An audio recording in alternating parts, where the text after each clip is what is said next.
വല്ലാ സ്റ്റീവൻസ് ഒരിക്കൽ പറഞ്ഞു, മനുഷ്യ സ്വഭാവം വെള്ളത്തെ പോലെയാണ്. അത് അതിൻ്റെ പാത്രത്തിൻ്റെ ആകൃതിയിലേക്ക് പൊരുത്തപ്പെടുന്നു. ഈ തത്വം തന്നെയാണ് മനുഷ്യർക്കും ബാധകമാകുന്നത്. വെള്ളം ഏത് പാത്രത്തിലും പൊരുത്തപ്പെടുന്നത് പോലെ നിങ്ങൾക്ക് ആരെയും സ്വാധീനിക്കാൻ കഴിയും. നിങ്ങളെ ആഴത്തിൽ ഇഷ്ടപ്പെടാനായി ആരെങ്കിലും പ്രേരിപ്പിക്കാൻ നിങ്ങൾക്ക് ഇത് പോസിറ്റീവായി ഉപയോഗിക്കാം. റോബർട്ട് ഗ്രീൻ പെർസ്വേഷൻ, സെഡക്ഷൻ തുടങ്ങിയവയെക്കുറിച്ച് ആഴത്തിൽ പഠിച്ച വ്യക്തിയാണ്. ആ പഠനങ്ങളിൽ നിന്ന് അദ്ദേഹം മനസ്സിലാക്കിയാൽ കുറച്ച് കാര്യങ്ങൾ ഇന്ന് നമുക്ക് മനസ്സിലാക്കാം. ഈ വീഡിയോയിൽ നിങ്ങളുമായി പങ്കിടുന്നത് ആരെയും പെർസ്വേഡ് ചെയ്യാൻ സഹായിക്കുന്ന 7 ഇൻറ്റൻസ് ഡാർക്ക് സൈക്കോളജിക്കൽ ടാക്ടിക്സ് ആണ്. എന്നിരുന്നാലും ഈ സാങ്കേതിക വിദ്യകൾ മറ്റുള്ളവരെ ദ്രോഹിക്കാൻ നിങ്ങൾ ഉപയോഗിക്കില്ല എന്ന് വിശ്വസിക്കുന്നു. അവ പോസിറ്റീവായി പ്രയോഗിക്കുക. Number 1, use scarcity to increase desire. Less available ആയ കാര്യങ്ങൾക്ക് സ്വാഭാവികമായി കൂടുതൽ വാല്യൂ മനുഷ്യർ കൊടുക്കാറുണ്ട്. നിങ്ങളുടെ സമയവും ശ്രദ്ധയും അല്പം ലിമിറ്റ് ചെയ്യുന്നതിലൂടെ പ്രണയത്തിലും മറ്റു ബന്ധങ്ങളിലും ഈ തന്ത്രം ഫലപ്രദമായി ഉപയോഗിക്കാൻ സാധിക്കും. ഇങ്ങനെ ചെയ്യുന്നതിലൂടെ നിങ്ങൾ മറ്റുള്ളവരിൽ സെൻസ് ഓഫ് അർജൻസി സൃഷ്ടിക്കുകയും നിങ്ങളുടെ മൂല്യം വർദ്ധിപ്പിക്കുകയും ചെയ്യുന്നു. എന്നാൽ അൺഇൻട്രസ്റ്റഡ് ഫീലിംഗ് ഉണ്ടാക്കാതെയും അല്ലെങ്കിൽ കളിക്ക് ചെയ്യുന്ന പ്രതീതി ഉണ്ടാക്കാതെയോ ഒക്കെ നിങ്ങൾക്ക് എങ്ങനെ ലിമിറ്റിംഗ് ഉപയോഗിക്കാം? ബാലൻസ് കണ്ടുപിടിക്കുക എന്നതാണ് ഇതിൽ പ്രധാനം. ബാലൻസ്ഡ് അപ്രോച്ച് എന്നാൽ എന്താണെന്ന് മനസ്സിലാക്കാം. നമ്മുടെ കരിയർ, വിനോദങ്ങൾ അല്ലെങ്കിൽ വ്യക്തിപരമായ വളർച്ച എന്നിവയിൽ നിങ്ങൾ അർത്ഥവത്തായ സമയം ചെലവഴിക്കുന്നുണ്ടെന്ന് ഉറപ്പാക്കുക. ഇത് നിങ്ങളുടെ ജീവിതത്തെ സമ്പന്നമാക്കുക മാത്രമല്ല, നിങ്ങളുടെ ലഭ്യത സ്വാഭാവികമായി ലിമിറ്റ് ചെയ്യുകയും നിങ്ങൾ കൂടെയുള്ളപ്പോൾ നിങ്ങളുടെ സമയം കൂടുതൽ വിലപ്പെട്ടതാക്കുകയും ചെയ്യും. അങ്ങനെ ആ നിമിഷങ്ങൾ കൂടുതൽ അർത്ഥവത്താകും. അതോടൊപ്പം തന്നെ അകലെയുള്ളപ്പോൾ നിങ്ങളുടെ ലക്ഷ്യങ്ങളിലും താല്പര്യങ്ങളിലും ശ്രദ്ധ കേന്ദ്രീകരിക്കുക. ഈ സമീപനം നിങ്ങളുടെ വ്യക്തിത്വം നിലനിർത്താൻ സഹായിക്കുന്നതിനൊപ്പം അടുത്ത കൂടിക്കാഴ്ചയ്ക്കായി നിങ്ങളെ ഇഷ്ടപ്പെടുന്നവർ ആകാംക്ഷയോടെ കാത്തിരിക്കുന്ന അവസ്ഥയും സൃഷ്ടിക്കുന്നു. ഇവിടെ നിങ്ങൾ കിട്ടാൻ ബുദ്ധിമുട്ടുള്ളതായി അഭിനയിക്കുന്നില്ല, പകരം മറ്റുള്ളവർ ഭാഗമാകാൻ ആഗ്രഹിക്കുന്ന സമ്പൂർണ്ണ ജീവിതം നയിക്കുകയാണ്. ഈ ടെക്നിക് നിങ്ങളുടെ ആകർഷണത്തെ മറച്ചുവെക്കുകയും നിങ്ങളുടെ സാന്നിധ്യത്തെ മറ്റുള്ളവർ ആഗ്രഹിക്കുന്ന ഒന്നാക്കി മാറ്റുകയും ചെയ്യുന്നു. Number 2, start small then go big. ചെറുതായി തുടങ്ങി വലുതായി പോകുക. ഈ തന്ത്രം ഒരു ചെറിയ വിത്ത് നട്ട് അത് വലിയ മരമായി വളരുന്നത് കാണുന്നത് പോലെയാണ്. ഇത് പ്രവർത്തിക്കുന്നത് നമ്മുടെ മനസ്സ് കൺസിസ്റ്റൻസി ഇഷ്ടപ്പെടുന്നതിനാലാണ്. ആരെങ്കിലും ചെറിയ ഒരു അഭ്യർത്ഥനയോട് അതെ എന്ന് പറയുമ്പോൾ അവരുടെ മനസ്സ് ആ വ്യക്തിയോട് സമ്മതിക്കുന്നവരായി സ്വയം അസോസിയേറ്റ് ചെയ്യുന്നു. അതിനാൽ വലിയ ഒരു അഭ്യർത്ഥന വരുമ്പോൾ കൺസിസ്റ്റൻസി നിലനിർത്താൻ അവർ വീണ്ടും അതെ എന്ന് പറയാൻ സാധ്യതയുണ്ട്. ഉദാഹരണത്തിന്, നിങ്ങൾ ആരോട് ഐസ്ക്രീം ഇഷ്ടപ്പെടുന്നുവോ എന്ന് ചോദിച്ചാൽ അവർ അതെ എന്ന് പറയും. പിന്നീട് നിങ്ങൾക്ക് അവരോട് നിങ്ങളോടൊപ്പം ഐസ്ക്രീം കഴിക്കാൻ ആഗ്രഹിക്കുന്നുണ്ടോ എന്ന് ചോദിക്കാം. അവർ ഇതിനകം ഒരു തവണ അതെ എന്ന് പറഞ്ഞിട്ടുണ്ട്. അതിനാൽ വീണ്ടും അതെ എന്ന് പറയാനുള്ള സാധ്യത കൂടുതലാണ്. ഈ രീതി ഫലപ്രദമാണ്, കാരണം ഇത് നമ്മുടെ നാച്ചുറൽ ടെൻഡൻസീസുമായി യോജിക്കുന്നു. നമ്മുടെ മുൻ തീരുമാനങ്ങളുമായി കൺസിസ്റ്റൻസി പുലർത്തുന്നത് നമുക്ക് നല്ല തോന്നൽ നൽകുന്നു.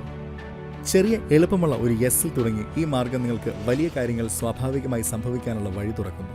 ഈ ടെക്നിക് ആളുകളെ അതെ എന്ന് പറയാൻ സഹായിക്കുന്നു. അതിലൂടെ മികച്ച റിലേഷൻഷിപ്പ് ഗ്രോത്ത് സ്മൂത്ത് ആക്കുന്നു. Number 3, become mysterious.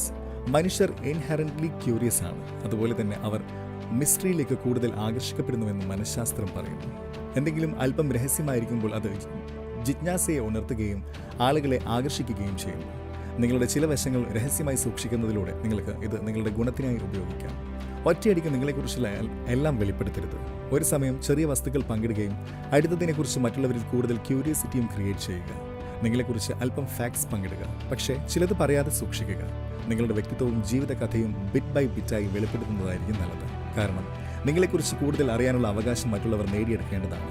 ഇത് ഡൈനാമിക്സിനെ രസകരവും ആകർഷകവുമാക്കി നിലനിർത്തുന്നു. ചുരുക്കത്തിൽ, അല്പം രഹസ്യം നിലനിർത്തുന്നത് ആളുകളിൽ നിങ്ങളിൽ കൂടുതൽ ഇൻവെസ്റ്റ് ചെയ്യിക്കാനും നിങ്ങളുടെ ബന്ധത്തിൽ സ്പാർക്ക് നിലനിർത്താനും സഹായിക്കുന്നു. Number 4, push pull technique. ഈ ടെക്നിക് പഠിക്കുക. ഈ ടാക്ടിക് ആളുകളെ ആശയക്കുഴപ്പത്തിലാക്കുന്നതിനെക്കുറിച്ചാണ്.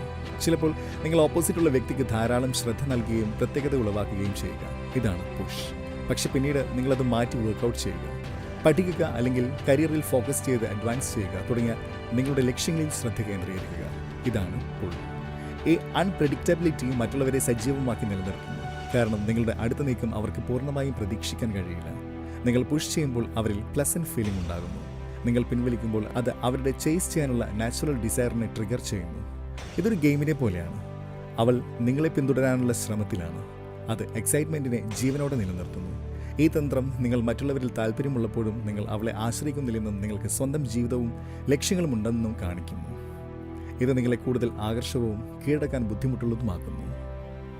Number 5, triangle of desire. ഈ ടെക്നിക്ക് മറ്റുള്ളവർ നിങ്ങളെ ആകർഷകമോ രസകരമായി കാണുന്നുവെന്ന് നിങ്ങൾ ഇഷ്ടപ്പെടുന്ന വ്യക്തിയെ അറിയിക്കുന്നതിലൂടെ നിങ്ങളുടെ മൂല്യം സൂക്ഷ്മമായി പ്രദർശിപ്പിക്കുന്നതിനെക്കുറിച്ചാണ്. മറ്റുള്ളവർ കൂടുതലായും അട്രാക്റ്റഡ് ആവുന്നതിലേക്ക് ആളുകൾ സ്വാഭാവികമായി ആകർഷിക്കപ്പെടുന്നു. എല്ലാവരും ഒരു പുതിയ കൂൾ പ്രോഡക്റ്റിനെ കുറിച്ച് സംസാരിക്കുമ്പോൾ നിങ്ങൾക്കും അത് സ്വയം ഉപയോഗിക്കാൻ തോന്നുന്നത് അതുകൊണ്ടാണ്. റിലേഷൻഷിപ്സിലും ഇതുതന്നെയാണ് ബാധകമാകുന്നത്. മറ്റുള്ളവർക്ക് നിങ്ങളിൽ താല്പര്യമുള്ളതായി കാണുമ്പോൾ അത് നിങ്ങളുടെ ആകർഷണത്തെ ഉയർത്തുന്നു.